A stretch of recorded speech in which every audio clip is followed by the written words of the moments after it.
Dois golpes simultâneos marcaram a virada de 2025 para 2026 no Brasil. Um nas sombras, com bombas e fuzis. Outro nos holofotes, com câmeras e manchetes. Enquanto as famílias celebravam o Ano Novo, duas operações coordenadas ameaçavam a democracia brasileira.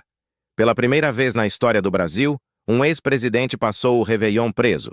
Não foi prisão domiciliar, foi cadeia mesmo. Bolsonaro ficou trancado numa sala da Polícia Federal em Brasília, vendo todo mundo celebrar enquanto ele permanecia atrás das grades. Isso não aconteceu do nada. Em 22 de novembro de 2025, a PF bateu na porta e o levou. O motivo? O ex-presidente tentou violar a tornozeleira eletrônica usando um ferro de solda. Quando foi pego, alegou paranoia por causa dos remédios. Ninguém acreditou. Em setembro de 2025, ele havia sido condenado a 27 anos e 3 meses de prisão por tentativa de golpe de Estado. O STF manteve a prisão por unanimidade em 24 de novembro. Todos os ministros, sem exceção. A pena vai até 2052. Regime semiaberto só em 2033, daqui a 8 anos. Liberdade condicional apenas em 2037. A defesa tentou desesperadamente tirá-lo antes do Réveillon. Alegaram saúde frágil, risco de vida, necessidade de tratamento humanitário. Pediram pelo menos prisão domiciliar para as festas. Todos os pedidos foram negados, um por um. Bolsonaro virou o ano preso, sem perdão, sem privilégio, sem mimo de juiz. Novo plano terrorista. Enquanto Bolsonaro tentava sair da cadeia, outros bolsonaristas planejavam algo muito pior. A Polícia Federal descobriu um novo plano de atentado contra Lula e Moraes. Não é teoria da conspiração. É investigação oficial da PF e da Polícia Civil do Distrito Federal. Uma denúncia anônima chegou às forças de segurança, revelando que um ataque seria executado em janeiro de 2026, semanas após o Ano Novo. O arsenal planejado não era brincadeira. Granadas, explosivos e um fuzil Barrett 50. Para quem não conhece, o Barrett .50 é uma arma de guerra, o tipo que derruba helicópteros. Os alvos eram os mesmos de sempre, Lula e Moraes. A Divisão de Prevenção e Combate ao Extremismo Violento entrou em alerta máximo. A Divisão de Inteligência da PF começou a rastrear os responsáveis 24 horas por dia, em sigilo total, para identificar e prender os terroristas antes da execução do ataque. A PF está pedindo prisão preventiva dos envolvidos. Os investigadores querem prender esses bolsonaristas antes que ataquem. É literalmente prisão de bolsonarista sendo solicitada em pleno Ano Novo. Isso não é caso isolado. Em novembro de 2024, houve o Plano Punhal Verde-Amarelo, militares e um policial que queriam envenenar Lula e assassinar Moraes e Alckmin. Teve Francisco Vanderlei que explodiu em frente ao STF, tentando matar Moraes. Teve Lucas Ribeiro Leitão, preso por prometer banho de sangue em Brasília.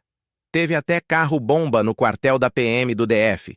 Não são malucos isolados, é um padrão, um movimento organizado. Ataque midiático da Globo. O timing do que aconteceu a seguir não pode ser coincidência. Bolsonaro preso tentando sair, terroristas planejando matar Lula e Moraes, e nessa hora exata, a Globo lança um ataque devastador contra Alexandre de Moraes. Na véspera do Natal, 22 de dezembro, começou com uma coluna da Malu Gaspar no jornal O Globo. A manchete era explosiva. Moraes procurou o presidente do Banco Central, Gabriel Galípolo, pelo menos 4 vezes para fazer pressão em favor do Banco Master. A acusação era gravíssima. Crime de advocacia administrativa, tráfico de influência, baseada no fato de que o escritório da esposa de Moraes tinha um contrato de 9 milhões de reais com o Banco Master. Detalhe interessante. Esse contrato era público desde abril de 2025. Já havia sido noticiado. Mas em dezembro, véspera de Natal, com Bolsonaro preso e terroristas sendo investigados, de repente virou escândalo bombástico. O timing é calculado demais para ser acaso. A campanha não ficou só na coluna da Malu. A Globo colocou todo o arsenal na rua. Malu apareceu no jornal O Globo e na Globo News. Carlos Alberto Sardenberg entrou na CBN, Merval Pereira também. Outros veículos aderiram imediatamente. Folha de São Paulo, Valor, Estadão. Todo mundo atacando ao mesmo tempo. Parecia operação de guerra. O mais absurdo, Sardenberg e Merval falaram abertamente sobre impeachment de Alexandre de Moraes, o ministro que prendeu Bolsonaro e investiga terroristas. Baseado em quê? 6 fontes anônimas, 0 provas documentais, 0 gravações, 0 documentos oficiais. Só fontes disseram. A contradição que dói. A Globo recebe 461,5 milhões de reais em verba publicitária do governo Lula. É a emissora que mais lucra com esse governo. Crescimento de 102% comparado ao governo Bolsonaro. Então, a emissora que ganha $500 milhão do governo Lula ataca justamente o ministro que protege o governo Lula e prendeu Bolsonaro. Isso faz sentido? A narrativa desmorona. 7 dias foi só o que levou para a narrativa inteira desmoronar. Em 29 de dezembro, Malu Gaspar publica novo artigo e muda completamente a história. Agora ela admite que Moraes não fez pressão sobre Galípolo. A nova versão. Moraes disse gostar de Vórcaro, dono do Master, e que o banqueiro vinha sendo perseguido pelos grandes bancos. Mais importante, ao ser informado por Galípolo que o Banco Central havia descoberto fraudes, Moraes recuou e disse que tudo precisava ser investigado. Ou seja, Moraes agiu corretamente quando soube dos crimes.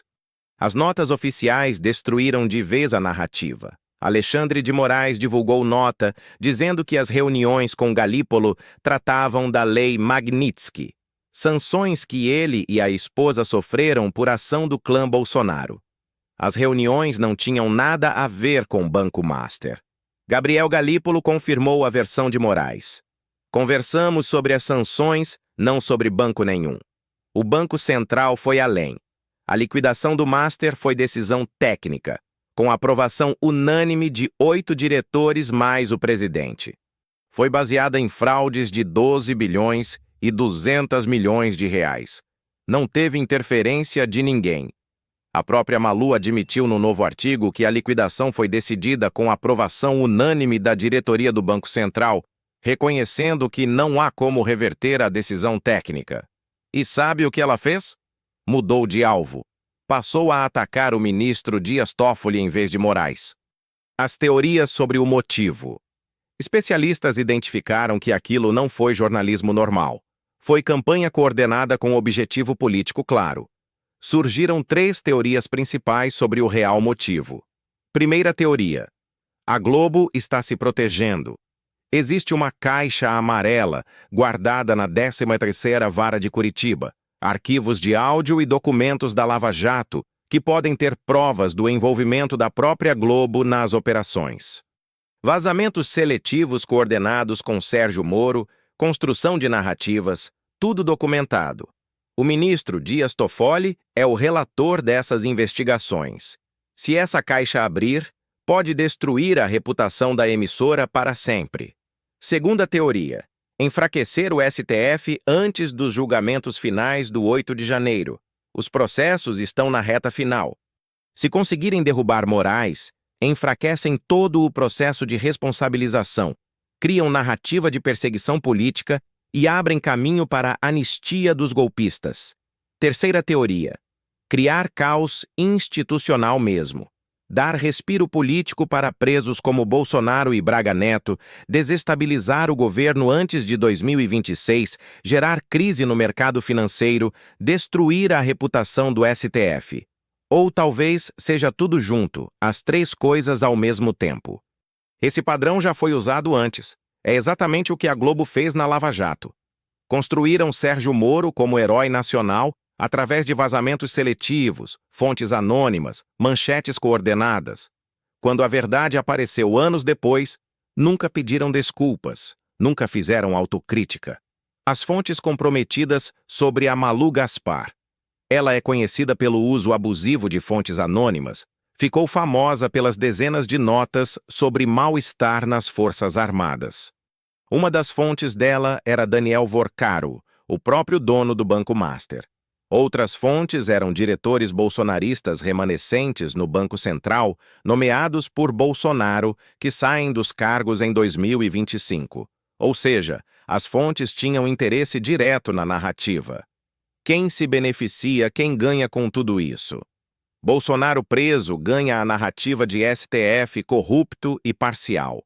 Os terroristas investigados ganham munição para dizer que Moraes é bandido também. A defesa dos golpistas usa o ataque para pedir liberdade dos clientes. A extrema-direita ganha argumento para atacar o STF. O Congresso ganha justificativa para aprovar a anistia. A conexão devastadora. A conexão entre os dois golpes é devastadora. No golpe físico, terroristas planejam matar Moraes com fuzil. No golpe midiático, a Globo tenta destruir a reputação de Moraes com manchetes. No golpe físico, querem eliminar quem investiga os crimes. No golpe midiático, querem desacreditar quem julga os crimes. Os dois acontecem na mesma semana, na virada do Ano Novo. Os dois miram nos mesmos alvos, Lula e Moraes. Os dois beneficiam as mesmas pessoas, golpistas presos e investigados.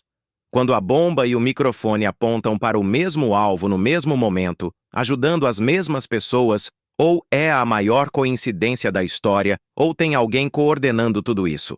Reações e cenário atual. Nem todo mundo ficou quieto. O grupo Prerrogativas denunciou a tentativa de golpe midiático com a frase marcante: "Desconfiamos porque temos memória". Referência direta à Lava Jato. Jornalistas independentes expuseram as contradições da narrativa. Lula e Moraes estão com esquema de segurança máximo. A PF está em alerta total. O governo manteve tom firme. Lula garantiu que Bolsonaro cumprirá a pena integral. A situação jurídica de Bolsonaro está consolidada. Pena até 2052. Regime semiaberto só em 2033. Inelegível por mais 8 anos depois de cumprir a pena. Pode perder até a patente militar. O cenário político para 2026 é caótico. A direita está sem líder porque Bolsonaro está preso. Enquanto isso, Lula está fortalecido, economia melhorando, desemprego menor em anos, Brasil fora do mapa da fome. Mas as ameaças continuam.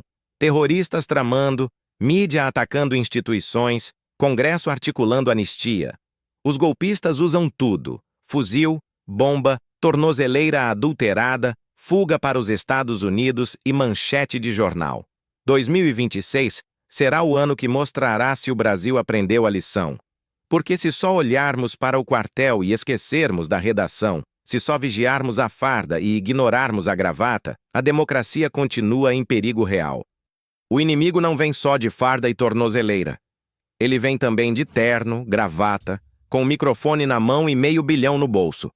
A guerra pela alma do Brasil está só esquentando, e 2026 será o round que decide tudo. O que vocês acham sobre isso tudo? Deixe sua opinião nos comentários.